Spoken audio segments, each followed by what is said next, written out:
Hi everyone, welcome to SPR Kitchen. இன்னைக்கு நம்ம வீடியோல மோர் வடை குழம்பு எப்படி செய்யறதுன்னு பார்க்க போறோம். இப்போ நம்ம மெது வடையை எப்படி சாஃப்ட்டா வெளியில கிறிஸ்பியா செய்யற டிப்ஸ்லாம் இந்த வீடியோல சொல்றேன். ஃபர்ஸ்ட் நீங்க உளுந்து வாங்குறது நல்ல குவாலிட்டியா வாங்கிக்கோங்க. ஸோ இது ஒன் ஆஃப் த ரீசன்ஸ் நல்ல வடை வரதுக்கு. ஓகே, இப்போ உளுந்த 2 மணி நேரம் ஊற வச்சுக்கோங்க. அதே மாதிரி 2 டீஸ்பூன் வெள்ளை அவல் இதையும் ஊற வச்சுக்கோங்க. இப்போ 2 hours கழிச்சு இந்த வாட்டரை ட்ரெயின் பண்ணிக்கோங்க. ஸோ இப்போ அரைக்க ஆரம்பிச்சிடலாம். ஸோ உளுந்து ஆட் பண்ணிவிட்டு ஒரேடியாக தண்ணி ஆட் பண்ணக்கூடாது. கொஞ்சம் கொஞ்சமாக தண்ணி ஸ்ப்ரிங்கிள் பண்ணணும். ஜஸ்ட் தெளிச்சிட்டே வரணும். அப்போ தான் நல்லா புசு புசுன்னு வரும்.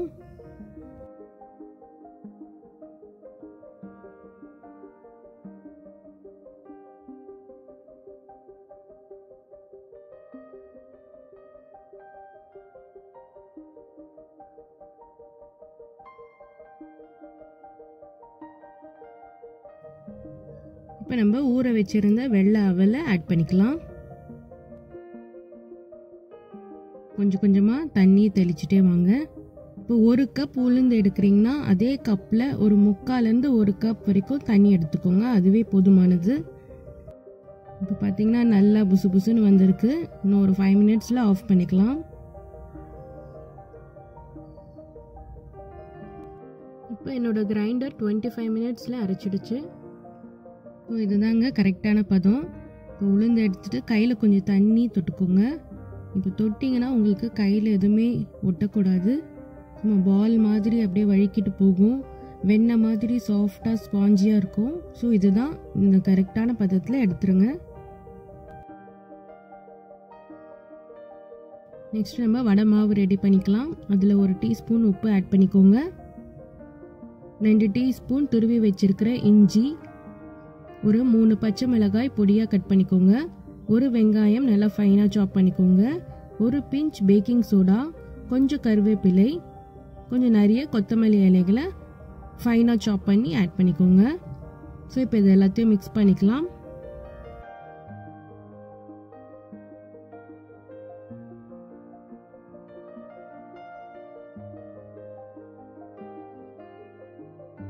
இப்போ மோர் குழம்பு செய்யறதுக்கு முன்னாடி 1 டீஸ்பூன் கடலைப்பருப்பு, 2 டீஸ்பூன் துவரம் பருப்பு, 1 டீஸ்பூன் பச்சரிசி இதெல்லாம் 1 மணி நேரம் தண்ணியில் ஊற வச்சுக்கோங்க.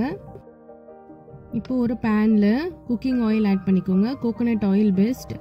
கோகோனட் ஆயில் போட்டுட்டு 1 டீஸ்பூன் சீரகம் ஆட் பண்ணிக்கலாம். ஒரு 12 போல சின்ன வெங்காயம்,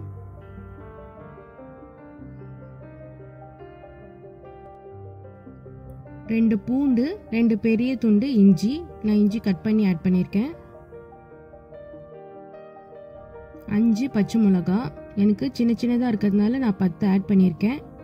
உங்கள் காரத்தை பொறுத்து ஆட் பண்ணிக்கோங்க.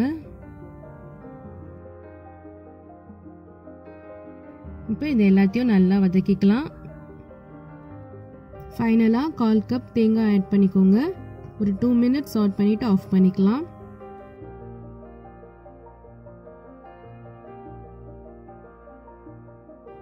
இப்போ ஒரு மிக்சர் ஜாரில் தயிர் ஆட் பண்ணிக்கோங்க. புளிச்ச தயிராக இருந்தால் நல்லாயிருக்கும். மோர் குழம்புக்கு எப்பவுமே புளிச்ச தயிர் யூஸ் பண்ணிக்கோங்க. இதை ஜஸ்ட் பல்ஸில் போட்டு எடுத்துக்கோங்க.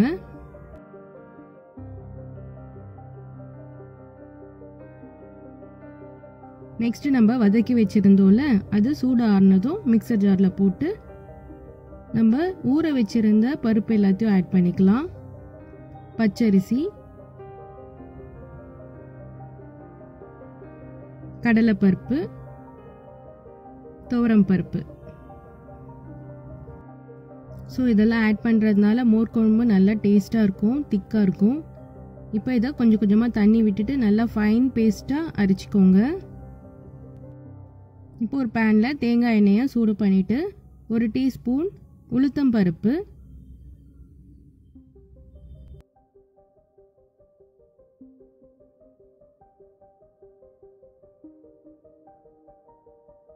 1/2 டீஸ்பூன் கடுகு, 1/2 டீஸ்பூன் சீரகம், 2 காஞ்ச மிளகாய் உடைச்சி ஆட் பண்ணிக்கோங்க.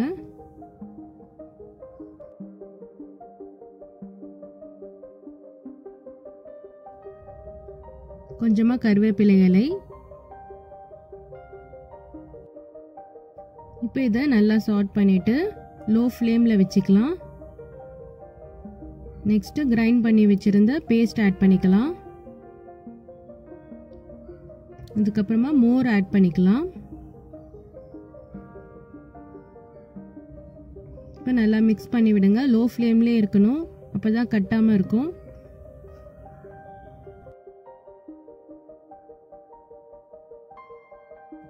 இப்போ இது கூட நல்லா தண்ணி ஆட் பண்ணிக்கோங்க. இப்படியே ஒரு 2 கப் ஆட் பண்ணிக்கோங்க. ஏன்னா தண்ணியாக இருந்தால் தான் வடை போட்ட பிறகு குழம்பு திக்காயிடும். தேவையான அளவு உப்பு ஆட் பண்ணிக்கலாம். கொஞ்சமாக மஞ்சள் தூள், அப்புறம் கொஞ்சம் பெருங்காயம் இதெல்லாம் ஆட் பண்ணி மிக்ஸ் பண்ணிக்கோங்க.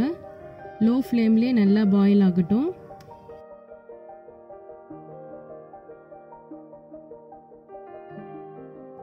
இப்போ பபிள்ஸ் வர ஆரம்பிச்சிடுச்சு. ஸோ கொத்தமல்லி இலை சேர்த்துட்டு ஆஃப் பண்ணிக்கலாம். இப்போ மோர் குழம்பு ரெடி ஆகிடுச்சு. நெக்ஸ்ட்டு வடை பண்ணலாம். இப்போது வடை பண்ணும்போது உங்கள் ஹேண்ட்ஸை வெட்டாக வச்சுக்கோங்க, கையில் தண்ணி தொட்டுக்கோங்க. வடை போடுறதுக்கு வாழை இலை தான் நல்லா சூப்பராக இருக்கும். எனக்கு இன்றைக்கி வாழை இலை கிடைக்கல, ஸோ பிளாஸ்டிக் ஷீட் தான் எடுத்திருக்கேன். ஜஸ்ட் இப்படி போட்டுட்டு ஒரு ஓட்டை போட்டுக்கோங்க. ரொம்ப ஈஸியாக வரும். ஆக்சுவலி மாவு நல்லா இருந்தால் சூப்பராக வரும். இப்போ எந்த பிளாஸ்டிக் ஷீட் எதுவும் இல்லாமல் கையிலேயே வடை பண்ணுறதுக்கு இந்த மெத்தட் யூஸ் பண்ணிக்கோங்க. பட் கை வந்து வெட்டாக இருக்கணும். இப்போ இந்த வடையெல்லாம் நம்ம எண்ணெயில் போட்டு ஃப்ரை பண்ணிக்கலாம். இன்கேஸ் உங்களுக்கு வந்து வடை ரொம்ப எண்ணெய் குடிச்சதுன்னா நீங்கள் ஒரே ஒரு டீஸ்பூன் பச்சரிசி மாவு ஆட் பண்ணிக்கோங்க. இது வந்து ஒரு சின்ன டிப். நான் வந்து ஆட் பண்ணல, எனக்கு வடை அவ்வளோ எண்ணெய் குடிக்கல. பச்சரிசி மாவு நிறைய ஆட் பண்ணிட்டாலும் வடை சாஃப்டாக இருக்காது, ஹார்ட் ஆகிடும். இப்போ பாருங்கள், வெளியில் நல்லா கிறிஸ்பியாக இருக்குது, உள்ள செம்ம சாஃப்டாக இருக்குது.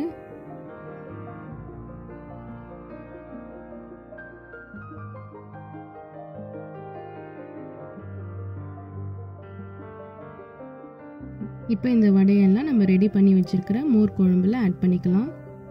அவ்வளவுதான், மோர் வடை குழம்பு ரெடி. நீங்களும் வீட்டில் மறக்காமல் ட்ரை பண்ணி பாருங்கள். சேனல் பிடிச்சிருந்தா சப்ஸ்கிரைப் பண்ணுங்கள். தேங்க்யூ ஃபார் வாட்சிங்.